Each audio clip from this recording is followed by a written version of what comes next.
bien, bonsoir. Je vous souhaite la bienvenue à tout le monde pour une autre étude dans le livre de Daniel. Et ce soir, j'aimerais qu'on puisse faire un survol du chapitre 7 et toucher brièvement aussi le chapitre 8, qui est un peu la continuité du chapitre 7. Donc, on entre dans une phase ici qui commence à être de plus en plus intéressante.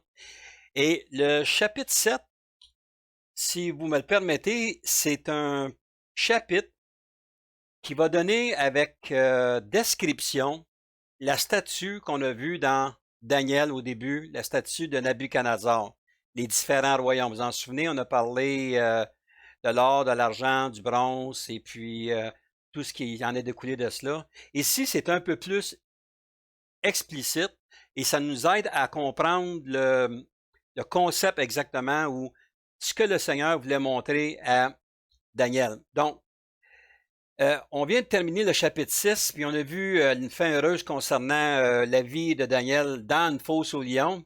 Mais au chapitre 7 et le verset 1, vous allez remarquer ici la première année de Belshazzar. Donc, c'est comme si on recule en arrière pour retourner vers le temps de Belshazzar. Donc, on voit que euh, Daniel a été occupé pour décrire un petit peu ce que la main avait écrit sur le mur par rapport à Belshazzar. Mais ici, on recule, donc on voit que l'Esprit de Dieu parlait constamment à son prophète, qui lui préparait des choses, puis qu'il soit capable de nous les donner aujourd'hui. Moi, ce que je trouve intéressant, c'est plus qu'on étudie la parole, plus qu'on va comprendre le plan de Dieu et comment il se prépare et il va s'opérer aussi. Donc, ceci nous donne une claire indication en ce qui concerne la prophétie. Daniel devait se dire, Seigneur, j'ai besoin de dormir un peu. Parce que Daniel était tenu éveillé constamment parce qu'il avait des visions et il voulait comprendre. Et lorsqu'on a des visions, lorsque le Seigneur nous montre certaines choses, ça peut arriver dans la nuit qu'on ne dort pas beaucoup et puis on a de la difficulté à comprendre ce que le Seigneur veut nous dire. Et puis des fois, ça peut venir une semaine, 2 semaines et un mois plus tard.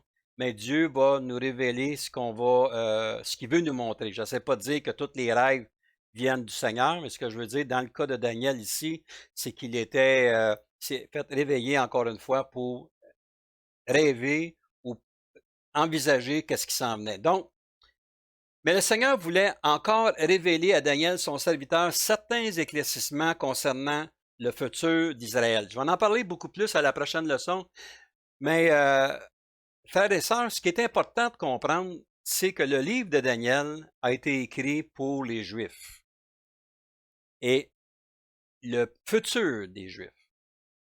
Il y a 3 endroits dans la Bible qui est très important de comprendre et je vais être plus explicite que ça dans les semaines qui viennent, que Daniel, le livre de Daniel nous donne avec exactitude le futur qui attend Israël.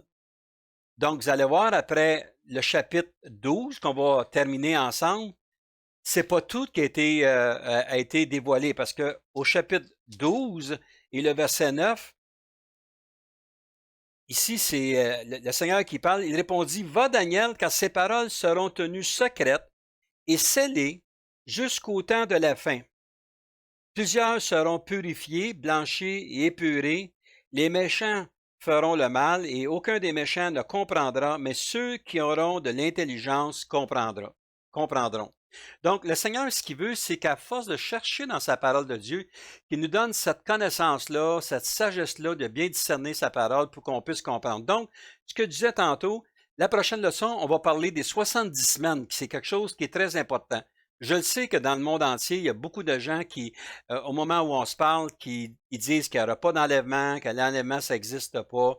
Et puis, il y en a qui pensent qu'on est même dans le millénium. C'est faux. Daniel s'adresse aux Juifs.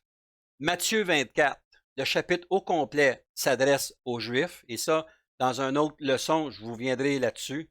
Il y a des choses qui sont là-dedans. Et puis, on voit ici qu'il parle à ses disciples. Donc, il parle à des Juifs, des choses qui vont arriver. Et puis, ensuite de cela, il y a eu le temps d'Église. Et à partir du chapitre 4 de l'Apocalypse, encore une fois, c'est la dernière semaine de Daniel 9, comme nous allons voir possiblement la semaine prochaine, qui est expliqué, mais plus littéraire plus en détail. Donc, vous voyez qu'il faut comprendre à qui s'adresse. Je n'essaie pas de dire que ce que Jésus a écrit dans les évangiles, ce qu'il a donné comme instruction dans les évangiles, ça ne s'adresse pas à l'Église. C'est pas ça que je veux dire. Mais il y a des messages spécifiques. Matthieu 24, c'est spécifique aux Juifs concernant la dernière semaine qu'ils vont avoir à vivre. Donc, le Seigneur, ce qu'il veut, c'est que les Juifs puissent comprendre qu'ils n'ont pas terminé avec le Seigneur, puis que le Seigneur a un futur pour eux autres. La parole de Dieu n'est pas là pour nous décourager. Il y a des gens qui ont peur de lire la parole de Dieu, des gens qui ont peur de lire l'Apocalypse, parce qu'ils disent, ah, c'est quelque chose d'épeurant. Mais lorsqu'on sait, puis moi, je suis convaincu dans mon cœur que nous ne ferons pas partie de la colère de Dieu. On ne sera pas dans les dernières colères jusqu'à temps que le Seigneur va revenir. Puis la preuve, la parole nous dit très clairement qu'on va venir avec le Seigneur sur des nuées, justement pour la fin des temps. Donc, on n'a pas à vivre ici, mais c'est important qu'on puisse comprendre ce que le Seigneur veut nous montrer à travers cela. Donc, Daniel est retourné à la première année du règne de Belshazar, au chapitre 5, et le verset 2, comme je vous disais tantôt, il est revenu, oui, ça retournait ici, si vous voulez bien, là. Donc, le roi Belshazar donna un grand festin à ses grands au nombre 1000 et but du vin à leur présence. Belshazar, quand il eut goûté au vin, fit apporter les vases d'or d'argent que son père Nabuchodonosor avait enlevés du temple de Jérusalem, afin que le roi et les grands, ses femmes et ses concubines s'en servissent pour boire. Donc, on voit ici qu'on recule un peu dans le passage, mais pour se rappeler, donc, à ce moment-là bien précis, Daniel a reçu une vision qu'on va regarder ensemble ce soir. Les sages de notre monde peuvent expliquer les pourquoi, des trous dans la couche d'ozone, vous pouvez voir la destruction de la planète, le nucléaire, mais lorsque vous leur lisez la Bible, ils ne savent pas quoi en penser. Il n'y a personne dans le fond qui « Ah ben ça, c'est quelque chose qui a été écrit, c'est pas de notre ressort. » Et avant de donner notre cœur à Jésus, on est peut-être de cette génération de personnes-là qui disent « Ah, j'ai pas besoin nécessairement de la parole de Dieu. » Mais lorsqu'on veut dire, ben, Seigneur, je veux te connaître davantage, mais on n'a pas le choix. Si vous voulez connaître le Seigneur davantage, vous n'avez pas d'autre choix que d'aller dans la parole de Dieu et de demander au Seigneur qu'il puisse dévoiler des choses. Et lorsqu'on entre dans la parole de Dieu, ben, à chaque jour, à chaque mois, à chaque année, il va nous faire découvrir des versets, des passages qui vont s'appliquer à notre situation, qui vont nous aider à grandir. Donc, le Seigneur veut nous donner cette instruction-là, mais c'est à nous d'aller la chercher. Mais les sages de ce monde, eux autres, ils ne croient pas à ça. Ils croient au Big Bang, ils croient que le monde s'est fait comme ça, ils ne croient pas qu'il y a un créateur, que c'est l'évolution qui a fait ça, comme c'est l'évolution qui va détruire toute la planète. Ben, si c'est l'évolution qui va détruire la planète, pourquoi se battre pour garder la planète en vie? Tu sais, dans le fond, ça va... Vous voyez, si vous ne croyez pas à quelque chose, ben, vous allez croire à d'autres choses. Moi, j'aime mieux croire à la parole de Dieu, j'aime mieux enseigner la parole de Dieu parce que c'est un livre qui a été approuvé, c'est un livre qui veut en dire tellement, qui est tellement riche en connaissances, et je vous encourage à lire la parole. Donc, comme je voyais, je vous disais tantôt dans Daniel 12, la fin du chapitre 12, ben, il y a des choses qui ont été gardées pour la fin. Donc, le ministère de Daniel arrête là, parce qu'il dit, tu n'as pas nécessairement besoin de connaître ce qui va s'arriver parce que ça va être pour les temps de la fin. Donc, la dernière semaine. Et lorsque Jean était sur l'île de Patmos, Dieu lui a donné, à partir de Apocalypse 4, il a donné les choses qui s'en venaient pour jusqu'à la fin du peuple juif. Lorsque l'Antichrist va être installé, il y a donné toute cette description-là. Donc, vous voyez, Dieu dit à Daniel, tu n'as assez fait. Il donne à Jean sur l'île de Patmos qui nous parle des 7 églises, qui nous parle des choses qui va se passer dans le futur. Il nous donne si vous voulez, une idée aussi de qu'est-ce qu'est le ciel, mais il nous donne aussi une idée de qu'est-ce qui va se passer sur la terre lorsque l'Antéchrist va avoir son royaume sur la terre. Donc, Daniel 1 à 6 font référence à Daniel à ses 70 années en abrégé. Daniel 2, une vision de Nabuchodonosor interprétée par Daniel, et Daniel 7, une vision de Daniel interprétée par un ange. Si on regarde dans Daniel 7 et le verset 15, « Moi, Daniel, j'eus l'esprit troublé au-dedans de moi, les visions de ma tête m'effrayèrent. » Donc, Dieu envoya un ange pour donner la compréhension à Daniel. Auparavant, c'était les hommes appelaient Daniel pour que Daniel puisse donner une description du rêve ou du songe qu'il avait vu. Donc, vous voyez comment est-ce que Dieu n'a pas laissé Daniel là. Donc, Daniel vivait pas cette crainte-là, mais de dire, ben, je comprends pas, je comprends absolument pas. Donc, Seigneur, éclaire-moi. Donc, Daniel doit jongler avec les prophéties, choses qui dépassent sa compréhension, exactement comme je disais tantôt, Jean sur l'île de Patmos dans l'Apocalypse, qui avait de la difficulté à saisir la puissance de ce qui lui était montré. Jean, lorsqu'il est dit « J'étais ravi en esprit », ben, il ne comprenait pas tout ce qui pouvait se passer, mais il était fidèle d'écrire ce que l'Esprit lui a donné. Donc, si vous voulez, on va débuter dans Daniel 7, on va voir quelques royaumes pour nous aider à comprendre un peu ce qui s'est passé. Donc, Daniel, on va lire le verset 1 à 3. La première année de Belchazzar, roi de Babylone, Daniel eut un songe et des visions de son esprit pendant qu'il était sur sa couche. Ensuite, il écrivit le songe et raconta les principales choses. Daniel commença et dit, « Je regardai pendant ma vision nocturne, et voici, les 4 vents des cieux firent irruption sur la grande mer, et 4 grands animaux sortirent de la mer, différents l'un de l'autre. » Et au verset 4, le premier était semblable à un lion, et avait des ailes d'aigle. Je regardai jusqu'au moment où ses ailes furent arrachées. Il fut enlevé de terre, mis debout sur ses pieds comme un homme, et un cœur d'homme lui fut donné. Donc ici, le premier royaume qui nous est donné, c'est qui sort de la mer. Donc, nous voyons ces 4 animaux-là, et le premier, c'est un lion, le symbole qui représente Babylone. Si vous l'avez avant ça, ça avait les entrées de Babylone, ça a des gros lions qui étaient placés un peu partout. Donc, c'était le principal signe de Babylone.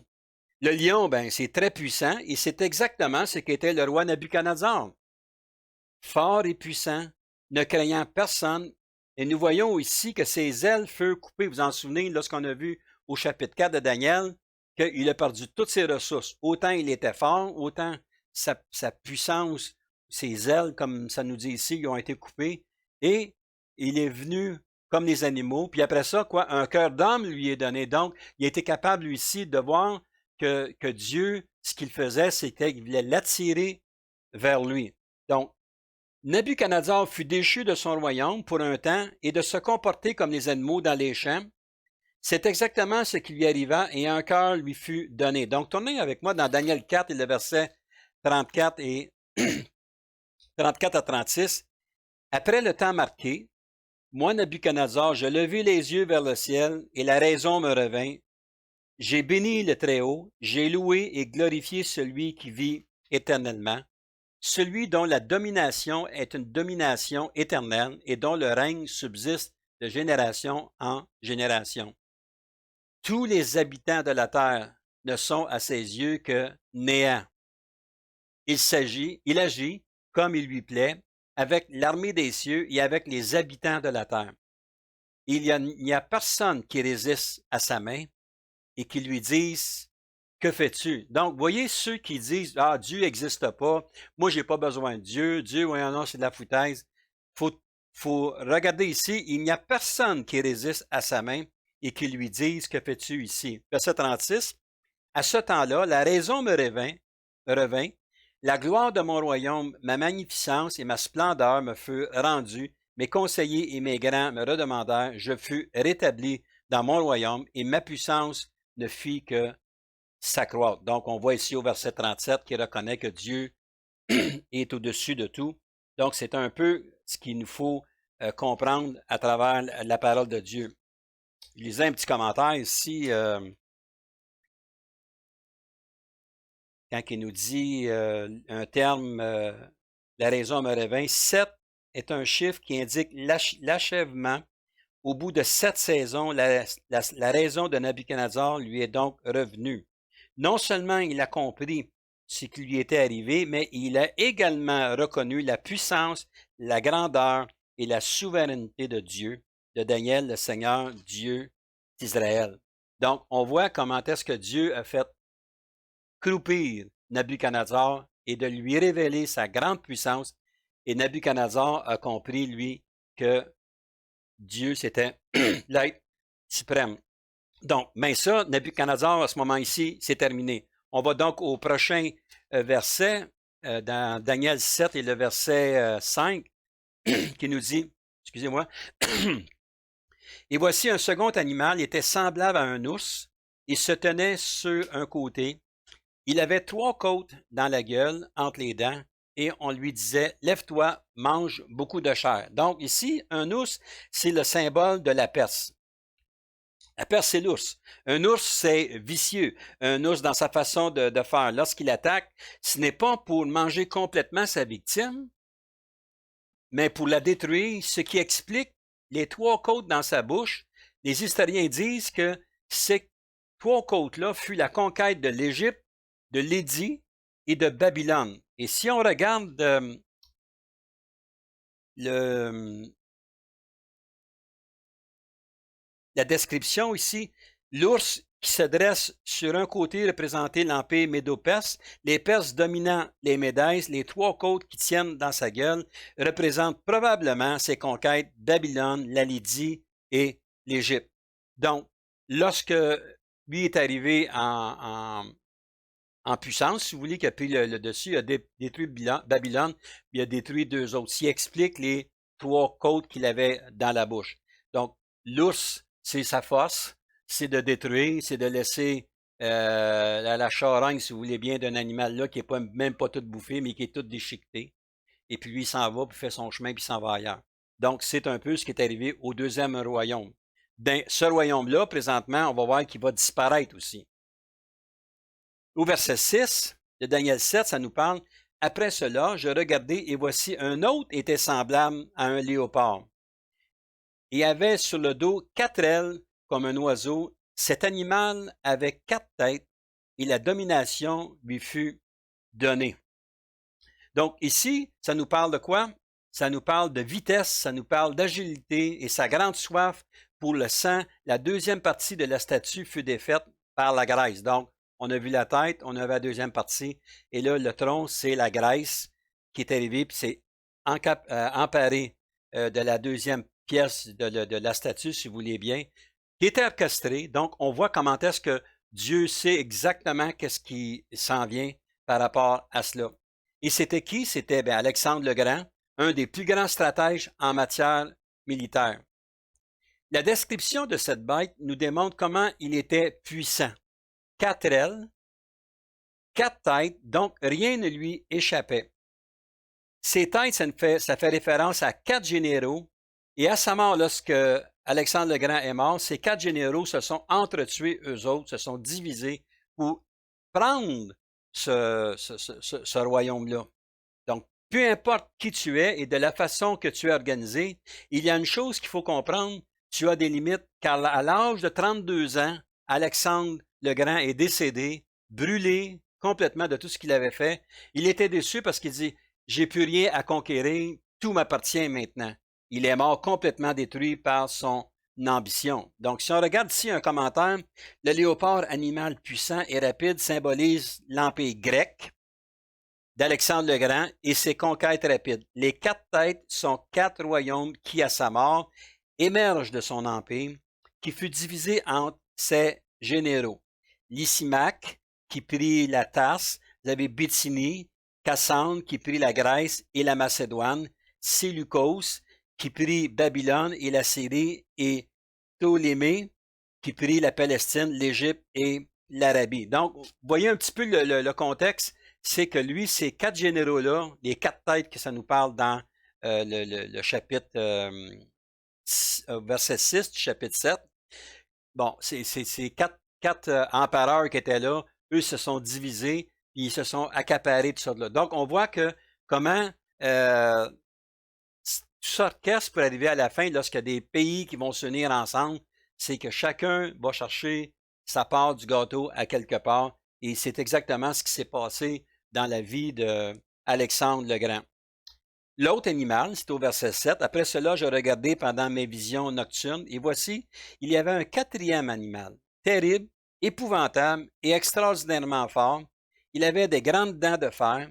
Il mangeait, brisait et il foulait aux pieds ce qui restait. Il était différent de tous les animaux précédents et il avait 10 cornes. Le gros qui disent que c'est l'Antichrist, c'est pas l'Antichrist. Ici, c'est le royaume de Rome.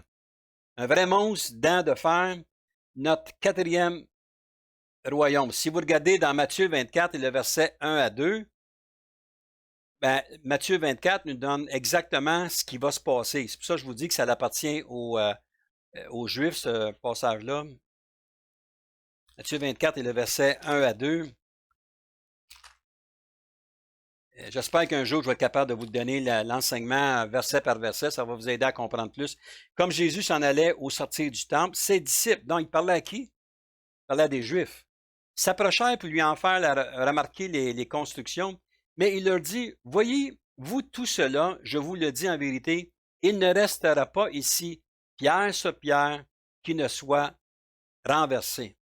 Donc, Jésus savait que lui, c'est ça qui s'en venait, que Rome prendrait, donc il s'adresse à eux, et toute la balance du chapitre 24, ça fait référence à la 7e semaine que nous allons voir la semaine prochaine dans la prophétie des 70 semaines.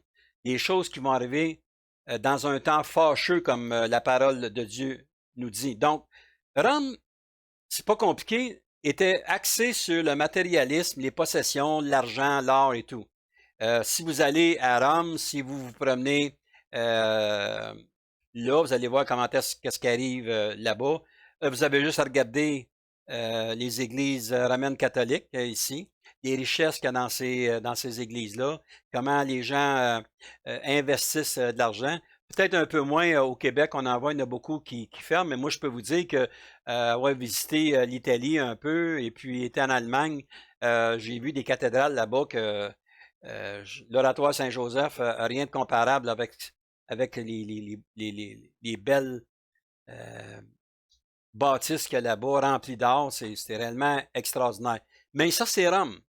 Rome, ce qu'il voulait, c'est de s'accaparer. Et Rome, ce qu'il voulait, c'était de prendre le troisième domaine, si vous voulez, ou le troisième royaume qui appartenait, si vous voulez, à la Grèce, d'aller chercher les choses là pour les emmener sur leur côté. Un royaume cruel et sans pitié. Rome, il y a des gens qui disent, ben non, les Romains, c'est pas si pire, mais regardez, Rome a crucifié Pierre.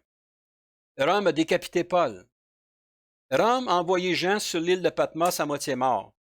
Rome brûla beaucoup de chrétiens, hommes et femmes et enfants.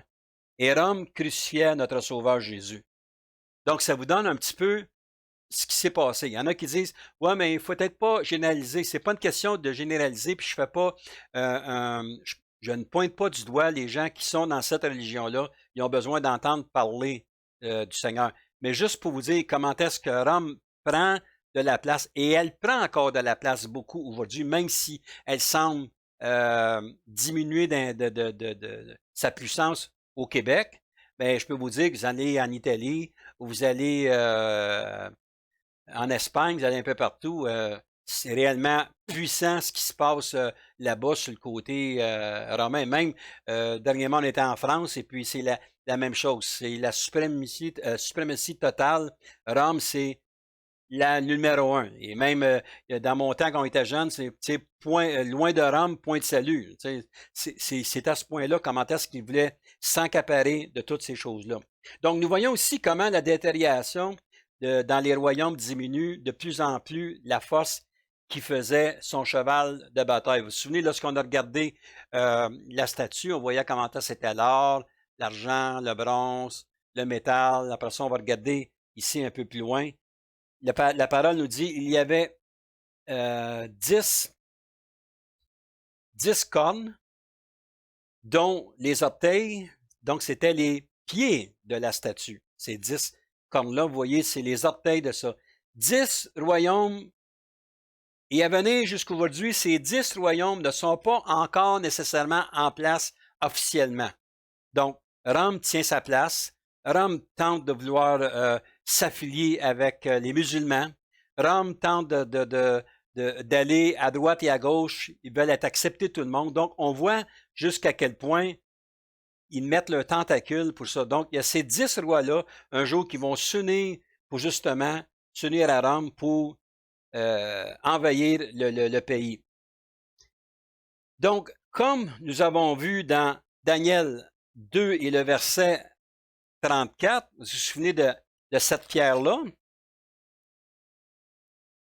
Donc, Daniel 2, le verset 34, « Tu regardais lorsqu'une pierre se détacha dans le secours d'aucune main, frappa le pied de fer et l'argile de la statue et les mit en pièces. » Donc, cette pierre, on sait que c'est Jésus. Donc, Jésus est descendu, a frappé la base de la statue, les 10 orteils, si vous voulez, et puis tout s'est effondré comme un château de cartes. Et c'est ce qui va se passer, frères et sœurs, dans les temps de la fin. Il y a beaucoup de choses qui s'en viennent. Et comme je l'ai dit, la semaine prochaine, on va être en mesure de regarder un peu plus en détail la 7e semaine auquel les Juifs vont avoir à faire face. Donc, les 10 royaumes seront unis ensemble afin de former une coalition qui viendra de l'Europe. Donc, si on voit ici, la 4e bête, terrible et effrayante, dotée de dents de fer, représente Rome, comme le montre aussi le reste de cette image, y compris les 10 cornes. Donc, on voit comment est-ce que la statue est bâtie, du fer avec de la boue, si vous voulez. Je ne sais pas si vous avez déjà essayé de mettre le fer avec la boue, ça ne fonctionne pas. Moi, je suis dans la construction, puis la seule façon qu'on est capable de mettre de la boue, même du ciment, ça prend un genre de quadrillé pour que le ciment entoure complètement le métal pour que ça ait une certaine rigidité. Si vous prenez juste du ciment puis collez ça sur une plaque de métal, ça n'a aucune force. Donc, c'est un peu ce que Rome est en train de bâtir, puis on voit comment ça se passe. Donc, il y a beaucoup de personnes qui disent à Rome qu'ils ne se rendent peut-être pas compte de ça, mais c'est ce que la parole de Dieu nous dit. Si vous croyez à la parole de Dieu, bien, on doit croire dans les écrits que c'est quelque chose que, comme le Seigneur l'a dit, ce qu'il a dit, bien, il va l'accomplir. Et moi, personnellement, je crois ce qui est écrit dans ce livre-là d'un couvert à l'autre. Et lorsque j'ai de la difficulté à saisir telle situation ou telles écritures, c'est pas parce que ça n'a pas de sens, c'est parce que mon intelligence n'a pas compris encore les choses que le Seigneur veut me montrer. Et plus qu'on entre dans la parole de Dieu, plus qu'on demande au Seigneur, éclaire-moi, montre-moi des choses, Seigneur, et le Seigneur va être fidèle puis il va vous le donner afin que vous puissiez comprendre. Au verset 8, « Je considérai les cornes, et voici une autre petite corne, sortie du milieu d'elle, et 3 des premières cornes furent arrachées devant cette corne, et voici, elle avait des yeux comme des yeux d'homme, et une bouche qui parlait avec arrogance. » Bien, ici, ça, c'est justement l'Antéchrist. L'Antéchrist au travers ses royaumes des 10 cornes.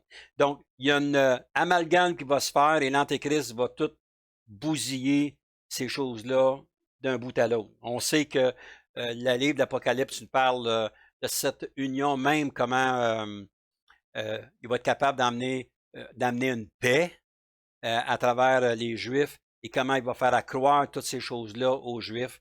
Puis, rendu à la 3e semaine et demie, c'est-à-dire 3 ans et demi après qu'il a commencé, qu'il va dévoiler son jeu et comment l'Antéchrist va s'asseoir dans le trône, sur le trône, dans le temple, se proclamant lui-même le roi des rois, le seigneur des seigneurs.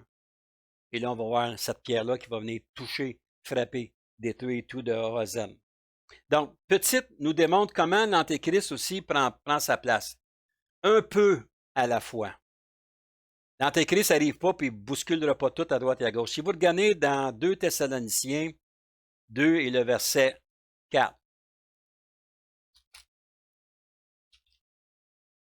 2 Thessaloniciens 2, 4, on peut lire « L'adversaire qui s'élève au-dessus de tout, ce qu'on appelle Dieu, ou de ce qu'on adore, jusqu'à s'asseoir dans le temple de Dieu, se proclamant lui-même Dieu. » Donc, on voit ici que l'Antéchrist, ce qu'il va faire, c'est qu'il va aller une goutte à la fois. Il va être gentil avec le peuple juif. Alors, remarquez bien, là, mec, ce passage-là se réalise. L'Église, et puis là, la semaine prochaine, je vais faire un diagramme. Je vais demander à notre sœur Isabelle si elle est capable de le mettre en même temps. Là, je vais regarder comment on peut faire ça. Nous aider à comprendre où on est dans le temps. Donc, à la fin de ce temps-là, il y a une pause qui se fait, que c'est l'Église qui est là. On va le voir plus la semaine prochaine. Mais après que l'Église soit enlevée, Dieu veut dealer avec ou travailler avec son peuple la dernière semaine, si vous voulez. Et là, ben, l'Antéchrist, qu'est-ce qu'il va faire? C'est qu'il va y aller subtilement, un petit peu à la fois. Il dit, oui, oui, vous voulez avoir la paix, on va vous donner la paix. Vous voulez avoir votre temple, oui, votre temple est là, on va le rebâtir. Vous n'allez pas vous asseoir là, vous n'allez pas adorer votre Dieu. Moi, il n'y a pas de problème, jusqu'à un certain temps où il va montrer clairement que c'est pas ce qu'il voulait, mais plutôt de détruire.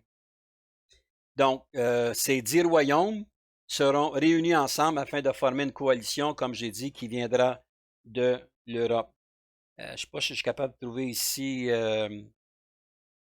La petite corne symbolise le dernier grand dirigeant du monde, l'Antéchrist. Ça va être le dernier qui va être là. L'homme impie, la bête qui assujettit 3 des 10 rois, il fera la guerre aux saints de Dieu, les vaincra et prononcera des paroles contre Dieu lorsque l'ancien des jours, c'est-à-dire Jésus-Christ, viendra. Les saints posséderont le royaume. L'Antéchrist sera détruit et jeté dans l'étang de feu. Donc, vous allez voir que dans Matthieu 24, ça nous parle de toutes sortes de tribulations qui sont là. À remarquer, comme je vous ai dit, ça s'adresse aux Juifs. L'Église est enlevée. Et vous allez voir dans l'Apocalypse aussi qu'il y a des gens qui ont payé, on voit les gens avec leur robe blanche et puis tachés de sang, puis ils vont être lavés par le sang de l'agneau. Ce n'est pas l'Église, c'est les gens qui vont s'être convertis dans les grandes tribulations. Et ça, il y a beaucoup de gens qui portent à confusion. L'Église, moi je trouve qu'on est réellement béni que Dieu ait mis une parenthèse à quelque part dans son plan divin pour dire, oups, là, ça fait des années, ça fait 6000 ans ou 4000 ans que j'essaie de travailler avec mon peuple, ils ne veulent pas m'accepter. Il rouvre une parenthèse, il dit, on va mettre sur terre un peuple qui sont des païens.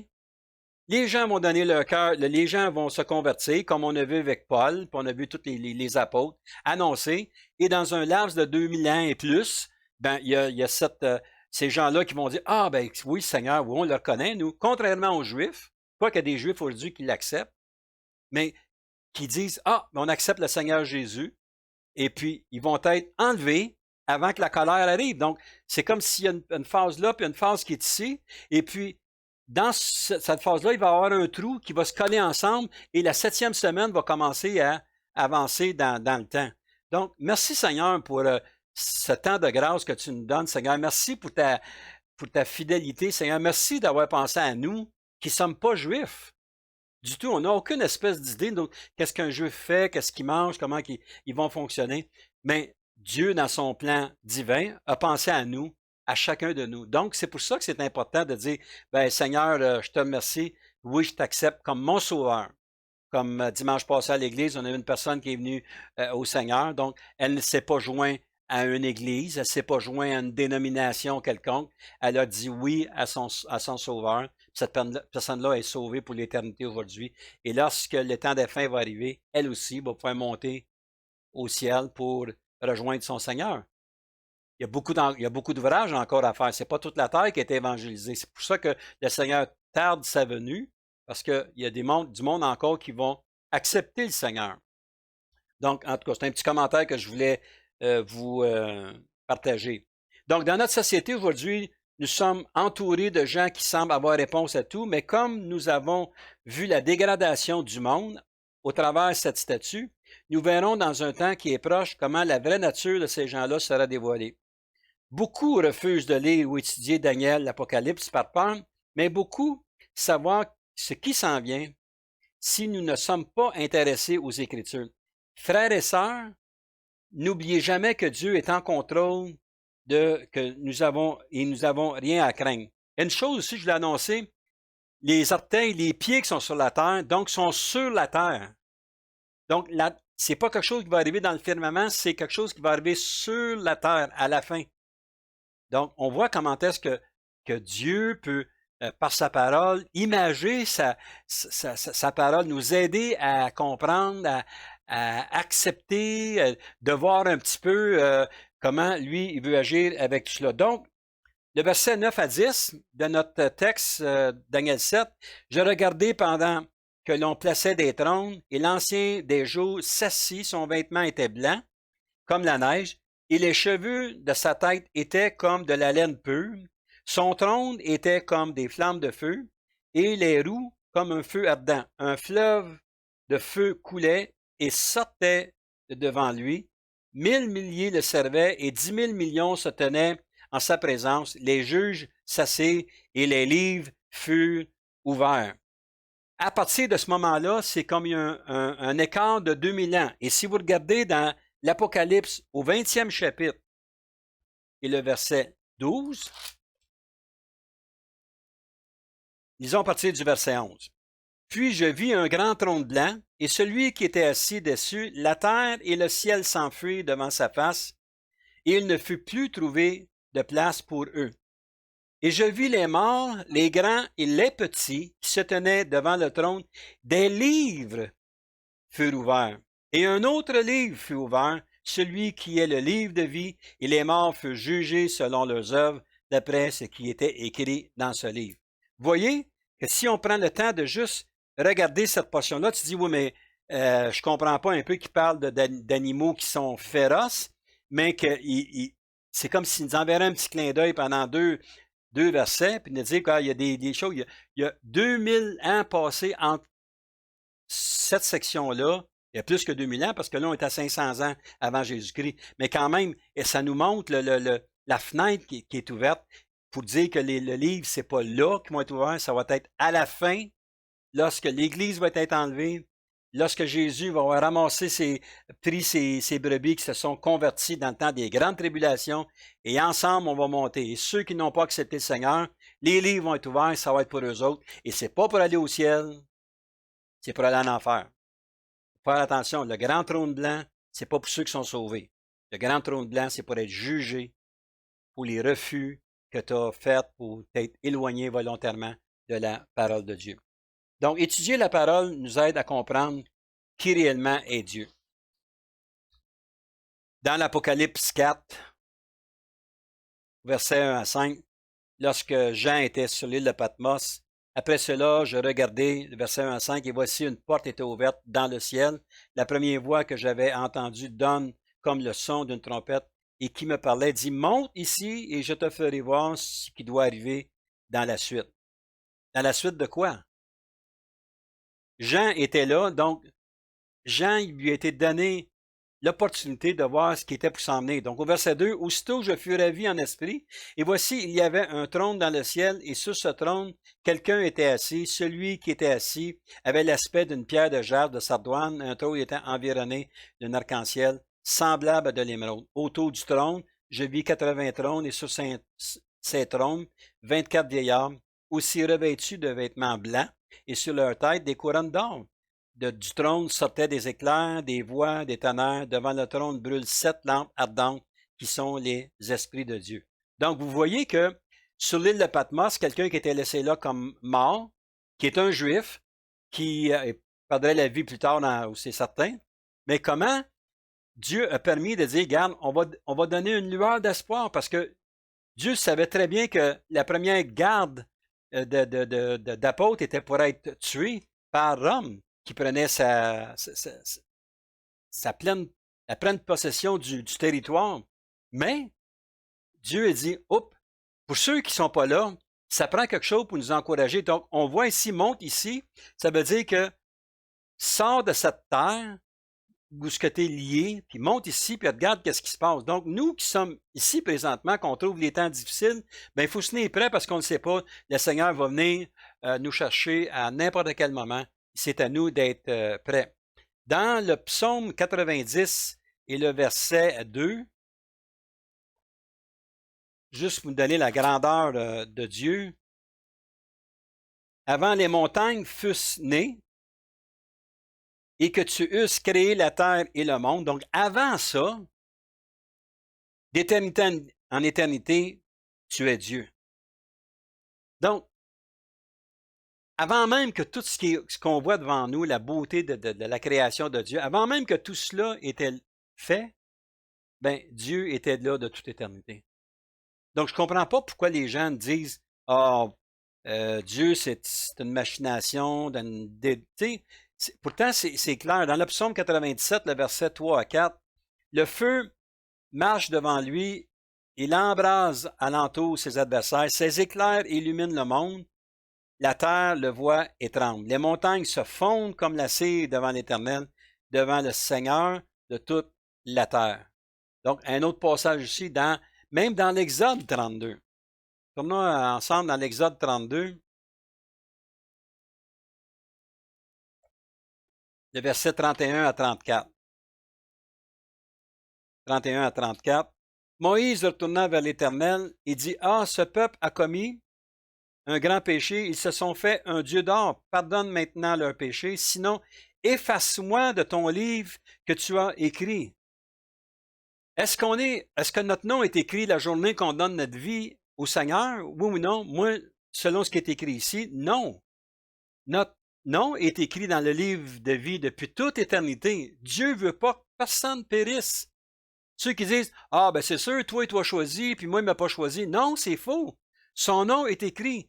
Seules ses décisions ou sa façon de penser va faire que, rendu à un moment où ce qui va perdre la vie, qui va arriver au jugement, le nom est enlevé de là. Il va dire, écoute, je regarde dans le livre, ton nom n'est pas là. Mais son nom a déjà été là.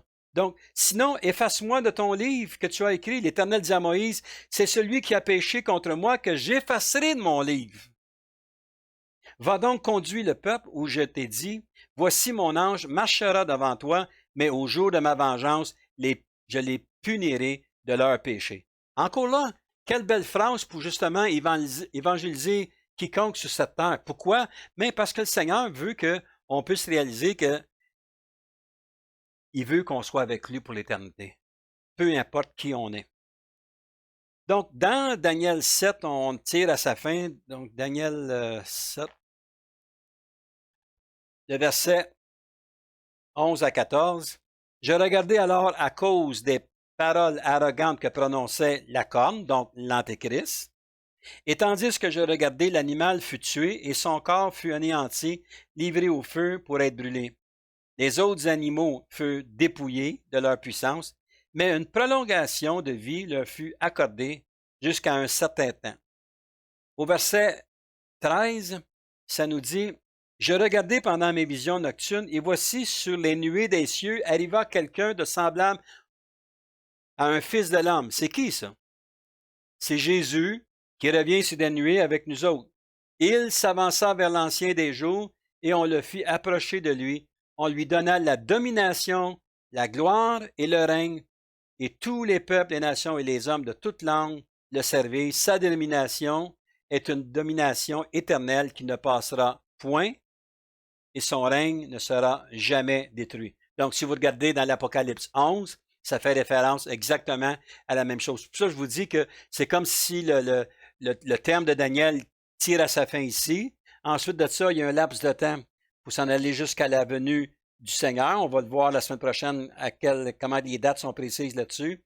Ensuite de ça, il y a un temps où Jésus a marché sur la terre, un temps où les apôtres ont été là, puis il y a un 2400 ans là, qui est entre les deux. Et puis, le Seigneur attend juste le moment propice pour venir nous chercher. Puis après ça, on tombe dans l'Apocalypse au premier chapitre, au deuxième chapitre, c'est-à-dire les 7 églises. Et puis, on va vivre, pas nous, on va vivre, mais les gens vont vivre exactement ce qu'on vient de lire. Donc, ceci nous propulse jusqu'au règne de l'Antichrist. Dans l'Apocalypse 19, le verset 17 à 21. Et je vis un ange qui se tenait dans le soleil. Et il cria d'une voix forte, disant à tous les oiseaux qui volaient par le milieu du ciel, venez, rassemblez-vous pour le grand festin de Dieu, afin de manger la chair des rois, la chair des chefs militaires, la chair des puissants, la chair des chevaux et de ceux qui les montent, la chair de tous, libres et esclaves, petits et grands. Et je vis la bête et les rois de la terre et leurs armées rassemblées pour faire la guerre à celui qui était assis sur le cheval blanc, comme on va voir dans un autre passage. Donc, faire attention. Et à son armée. Et la bête fut prise, et elle et le faux prophète qui avait fait devant elle les prodiges par lesquels il avait séduit ceux qui avaient pris la marque de la bête et adoré son image, ils furent tous les deux jetés vivants dans l'étang ardent de feu et de soufre. Et au verset 21, et les autres furent tués par l'épée qui sortait de la bouche de celui qui était assis sur le cheval, et tous les oiseaux se rassemblèrent de leur chair, comme j'ai lu tantôt, pour le festin de Dieu. Donc, tous ceux qui n'ont pas fait la volonté de Dieu ont tous été détruits. Et puis, les oiseaux sont arrivés et ont mangé leur chair. Donc, ça vous donne un peu le plan global. Mais encore là, n'ayez peur, n'ayez crainte, on n'est pas là. Tu sais, là, nous, on arrive puis on va être au-dessus de cette chose-là. On n'est pas sur la terre pour vivre cette forme pas de rébellion, mais de justice à travers les hommes. Donc, en terminant, si vous voulez bien, on va regarder Daniel 7, le verset 15 à 26. Donc, ça donne l'interprétation ici du songe. Moi, Daniel, j'eus l'esprit troublé au-dedans de moi et les visions de ma tête m'effrayèrent. Je m'approchai de l'un de ceux qui étaient là et je lui demandai ce qu'il y avait de vrai dans toutes ces choses. Donc, Daniel, on voit qu'il est confus. Et des fois, si on regarde ça pour la première fois, on commence à lire la parole de Dieu. Oh, mais c'est-tu vrai qu'est-ce qui est écrit là? Je me suis posé des questions dans toute ma vie, même comme enfant de Dieu. Seigneur, est-ce que ta parole est véridique? Mais plus que j'entre dans la parole de Dieu, plus que je vais suivre le Seigneur, plus qu'il va me révéler sa parole.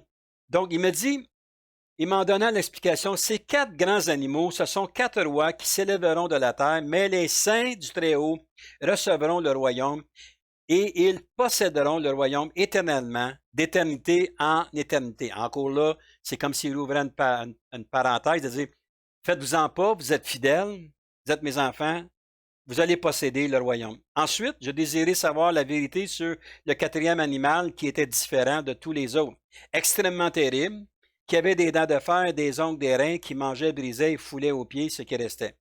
Sur les 10 cornes, qu'il avait la bête de la tête, et sur l'autre qui était sorti devant elle, 3 étaient tombés sur cette corne qui avait les yeux, une bouche, parlant avec arrogance et une plus grande apparence que les autres. Au verset 21, je vis cette corne faire la guerre aux saints.